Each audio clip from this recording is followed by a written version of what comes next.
સુરત મહાનગરપાલિકા દ્વારા આગામી 15મી મે 2015 સુરત સુધરાઈ સ્થાપના દિન અંતર્ગત 3 દિવસ યોજાનાર વિવિધ કાર્યક્રમો અંગે આજ રોજ એક પત્રકાર પરિષદમાં મનપા કમિશનર, મેયર સહિતનાઓએ માહિતી આપી હતી. સુરત મહાનગરપાલિકા દ્વારા આગામી 15મી મે 2015 સુરત સુધરાઈ સ્થાપના દિન અંતર્ગત 14 મેથી 17 મે સુધી વિવિધ કાર્યક્રમોનું આયોજન કરાયું છે. જેમાં 14 મેના દિવસે સાંજે શહેરના ઓડિટોરિયમો જેવા કે સરદાર પટેલ સ્મૃતિ ભવન, સંજીવ કુમાર ઓડિટોરિયમ, રંગ ઉપવનમાં સિનિયર સિટીઝન માટે ગુજરાતી સંગીતનું નામાંકિત કલાકારો સંગીતના સુરો રેલાવશે, તો શહેરના નામી કલાકારો સત્યેન ગાજીવાલા, ભાવિન શાસ્ત્રી વગેરે ભાગ લેશે. તેમજ વડોદરાથી સચિન લીમેયુ ગ્રુપ અને અમદાવાદથી મેઘદૂત મેલન્ડી સંગીત રેલ રેલાવશે.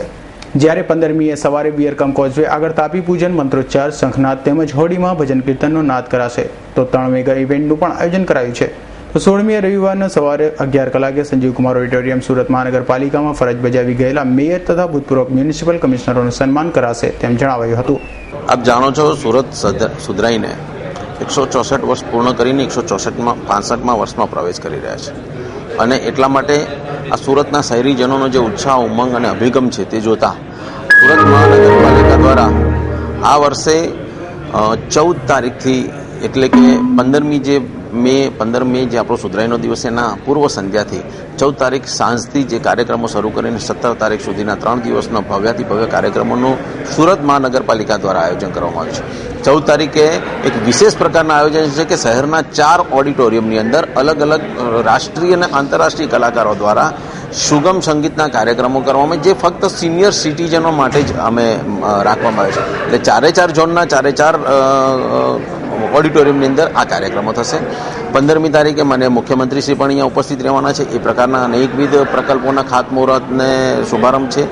15મી તારીખે સાંજે સુગમ સંગીતનો જે પાર્થિવ ગોહિલ ને સાધના સરગમ જેવા વિશિષ્ટ કલાકારો દ્વારા એક ડીઆરબી party plot, VIP party plot પર છે. 3 દિવસનો એ પ્રકારના સુરતોત્સવમાં કાર્યક્રમ છે. બીજા દિવસે ફ્યુઝન, જે આંતરરાષ્ટ્રીય કલાકારો કહેવાય, શિવરંજની, એ પ્રકારના એક એમના કાર્યક્રમો છે. ત્રીજે દિવસે રાત્રે સયાજી ગાયકવાડ જે એક સંગીત નૃત્ય છે, 21 દેશની પ્રસ્તુતિઓ તે લોકો પ્રસ્તુતિ કરવાના છે.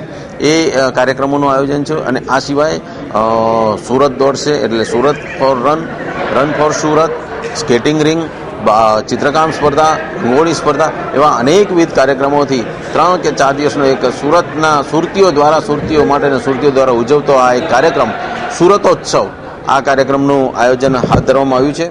આ તમામ કાર્યક્રમો સુરત મહાનગરપાલિકા દ્વારા નગરજનો માટે વિનામૂલ્યે માણવાનું આયોજન કરાયું છે, જેથી મોટી સંખ્યામાં નગરજનોએ આ કાર્યક્રમનો લાભ લેવો તેવી અપીલ પણ કરાઈ હતી. Bureau report, S9 news, Surat.